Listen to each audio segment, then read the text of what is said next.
Idil Musa with CBC News. And Mr. Poilievre, if you could also answer this question in French as well as English. The government is coming out with a $1.3 billion plan to address border security. Do you think that's enough to stop Trump's tariffs? And if it was up to you, how much specifically would you spend on border security? What number would you put on it?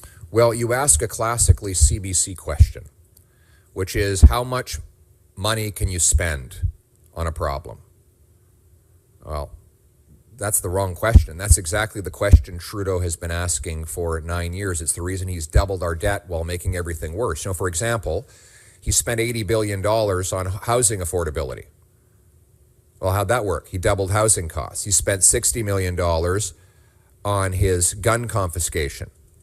0 guns. He spent millions on a school food program that hasn't served a single solitary meal. So we should not judge a program based on how expensive we can make it. We should judge it by what it can do. How many helicopters?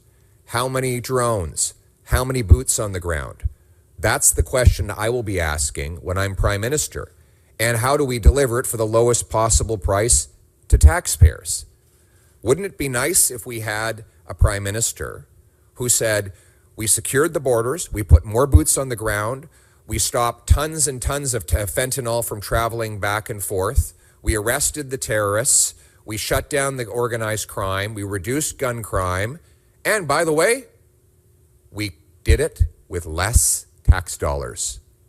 That's how our mentality has to change. We have to stop judging politicians by how expensive they can make things and start judging them by the results they get. You went into a restaurant and had a terrible experience. The food was awful. You got food poisoning. The service was bad.